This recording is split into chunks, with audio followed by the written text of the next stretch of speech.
Haunahan hampalo, may dako nga bukid. Hilpay tutuan ngaran ginhangdan. Ginpiritan hapon, anaton katunan.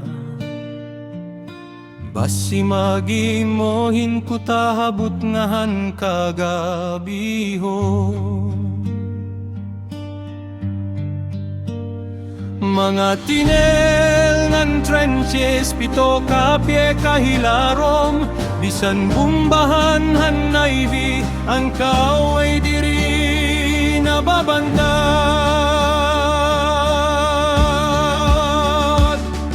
Oktubre a 20, habot ngahan kakurolpon. An ikalas 12:30, ang tropa'y nagtikang pagunhan.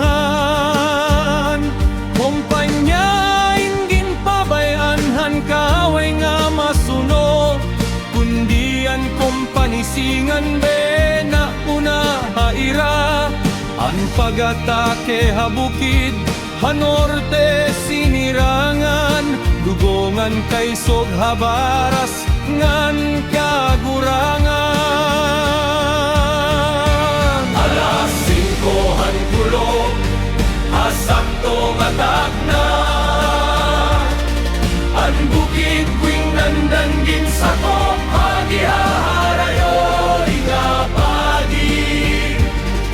Hiel dalas tingnan ang ika-19 nga infanteria.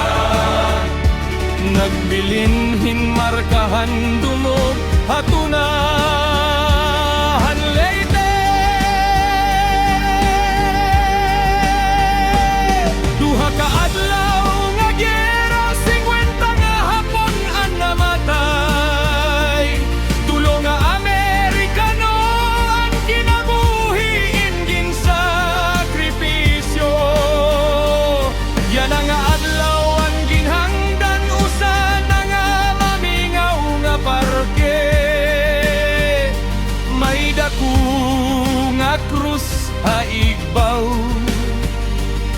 ang grasya nagpapakita. Ang mga deboto nagsasaka, darahin mga kandilangan.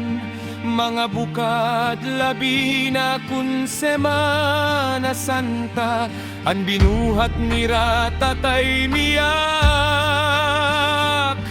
Hatintain naglalamra.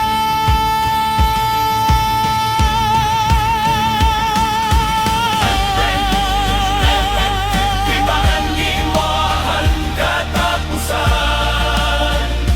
ang kasaysayan hanpalo.